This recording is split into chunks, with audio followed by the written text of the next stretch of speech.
तर हे निरुनिमा कोण होते? हे द्वापार युगात एक सुदर्शन भक्त झाला वाल्मिक जातीमध्ये, आणि ते परमात्मा कबीर साहेब करुणामय नावाने आले होते. तो त्यांचा परमभक्त होता आणि ज्याने त्या पांडवांच्या यज्ञाला संपूर्ण केलं होतं. त्या परमात्म्याच्या या सतभक्ती मंत्राने जो आपल्याला प्राप्त होत आहे. आता परमात्म्याने त्यांना यथार्थ ज्ञान दिलं. सुदर्शनजी भगवंतांना म्हणाले की प्रभू, माझे आईवडील आपल्या ज्ञानाला स्वीकारत नाहीयेत आणि ते अजिबात ऐकत नाहीत. त्यांना समजावण्याचा प्रयत्न करा. परमात्म्याने खूप वेळा समजावून सांगितलं, पण त्यांनी एक नाही ऐकलं. कुठून घेऊन आलास? विष्णूंपेक्षा, ब्रह्मा विष्णू महेश यांच्यापेक्षा तुझा भगवान मोठा आहे का? आम्हाला मान्य नाही.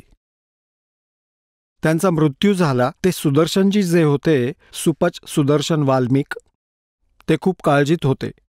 प्रभूने विचारलं, बेटा तू कुठल्या कारणाने चिंतित आहेस?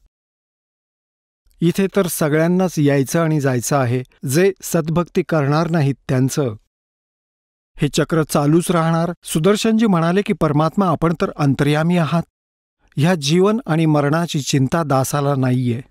मला तर ही चिंता सतावत आहे की माझे आई वडील किती पुण्यात्मा होते आणि आपलं ज्ञान स्वीकार न केल्यामुळे त्यांची काय दुर्गती होईल याची चिंता मी करतो आहे. मरणाची काही बात नाही. एक दिवस भगवंतांनी म्हटलं की सुदर्शन, चल तुला सतलोकाला घेऊन जातो. म्हणाला, घेऊन चला मालिक, मी तयार आहे आपला दास. मग परमेश्वराने विचारलं की तुझी कोणती इच्छा तर नाहीये ना अशी या संसारातल्या कुठल्या वस्तूमध्ये? तेव्हा त्याने म्हटलं की परमात्मा, माझी दुसरी कोणतीच इच्छा नाही. एक इच्छा समजा किंवा माझी कमजोरी समजा. आपण तर अंतर्यामी आहात की माझे आईवडील खूप चांगले होते. हे प्रभू, त्यांनी भक्ती नाही केली. आता ते किती कष्ट घेत असतील. माझी आपल्याला प्रार्थना आहे की हे परमात्मा, त्यांना कोणत्याही जन्मात आपल्या शरणात घ्या, त्यांचं कल्याण करा. आता पुण्यात्म्यांनो, परमात्म्याने विचार केला की आता पहा, इतकं ज्ञान दिलं आणि तरीही इतका दबाव याच्यावर, ह्या अज्ञानाचा. मग मालिकने विचार केला की मुश्किलीने एक भक्त तयार झालाय आणि हा असाच राहून जाईल आईवडिलांच्या नादात. तर परमात्म्याने म्हटलं की बेटा, तू चिंता करू नकोस. तुझ्या आईवडिलांना मी अवश्य शरणात घेईल आणि त्यांना पार करून देईल. तेव्हा तो प्रसन्न झाला, खुश झाला. आता मी निश्चिंत झालो भगवंत. चल आता तू माझ्याबरोबर सतलोकात चल. आता त्याला सतलोकात पाठवलं. तर सांगण्याचा अर्थ असा की ही आमची कमजोरी आहे. अखेरीस जोपर्यंत आपलं हृदय इथून पूर्णपणे हटत नाही तर आपण परत इथेच येणार. परंतु जी साधना आपण करत आहात ती अनमोल रत्न आहे. परत हाच जन्म मिळाला तर त्याचा काय फायदा झाला? तुम्ही स्वर्गात जाल, देवता बनाल, तुमचा परत मृत्यू होईल, परत 84 लक्ष योनीतून भटकत राहाल. आता ह्या सुदर्शनची ही पण कमजोरी होती, वीकनेस होता त्याचा, इथेच फसण्याचा, काळाच्या सापळ्यात अडकण्याचा.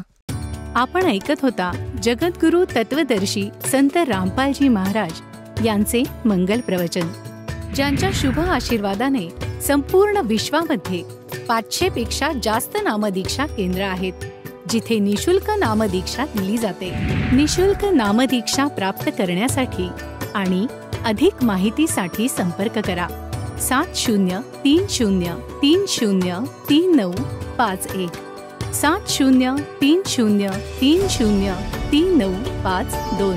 अद्वितीय आध्यात्मिक ज्ञान वाचण्यासाठी, पाहण्यासाठी आणि ऐकण्यासाठी संत रामपालजी महाराज ॲप अवश्य डाउनलोड करा किंवा आमची वेबसाईट www.jagadgururampalji.org वर विजिट करा.